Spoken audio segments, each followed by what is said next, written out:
इस कहानी का उद्देश्य किसी को ठेस पहुंचाना नहीं है। इसका किसी समुदाय जाति से कोई लेना देना नहीं है। यह उपलब्ध कहानियां हमारे द्वारा लिखी गई है। कृपया कहानी को कॉपी न करें। साथ ही कहानी पूरी तरह से काल्पनिक है। इसके पात्र और घटना और नाम पूरी तरह से काल्पनिक है।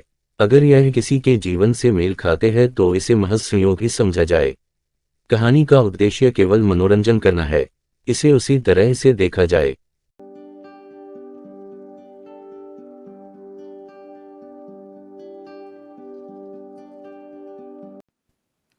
सुबह के 6 बज रहे थे। 7 साल के भोला का अभी नया नया ही दाखिला स्कूल में हुआ था। भोला ने जल्दी जल्दी मुंह हाथ धोया, माँ से नाश्ता मांगा, पर बारिश हो रही थी। भोला की माँ सुमन कल सहन से लकड़ियाँ उठाना ही भूल गई थी। इसकी वजह से अब चूल्हा जलाने के लिए सूखी लकड़ियाँ नहीं थीं। माँ ने कहा, आज मत जा बेटा, आज मैं नाश्ता बना भी नहीं पाई हूँ। आज तू गांव के पंडित जी के पास जाकर पढ़ाई कर ले। भोला ने भी सोचा, बारिश भी तेज हो रही है, आज स्कूल ना जाके पंडित से ही पढ़ाई कर लूँगा। भोला जाके अपने आंगन में बैठ गया और आसमान की तरफ देखने लगा। बारिश की कुछ बूंदें भोला के चेहरे पे आ गिरी। भोला के मन में ये विचार आया कि आखिर ये बारिश होती कैसे है। इसी सोच में बैठा भोला ये सोच ही रहा था कि उसका दोस्त पक्का चिक्कू उसके घर आ जाता है। भोला भोला, क्या यहाँ बैठा है? चल बाहर तालाब के पास चलते हैं।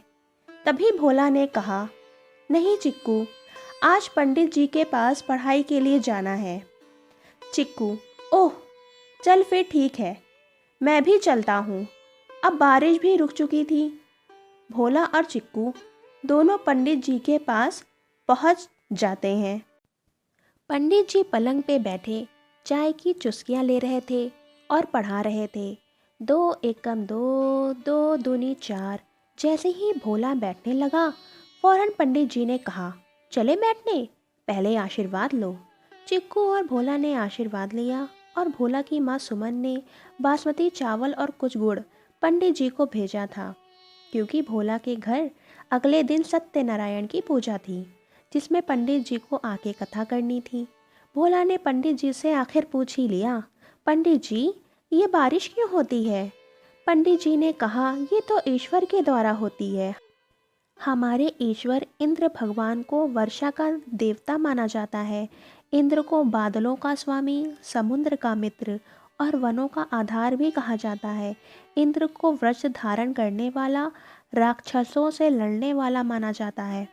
इतना सुनते ही भोला ने फौरन कहा, ये राक्षस कौन होते हैं पंडित जी? पंडित जी ने कहा, ये नदी के उस पार रहते हैं, पर वहाँ तुम कभी मत जाना। इतना कहते ही छुट्टी हो गई।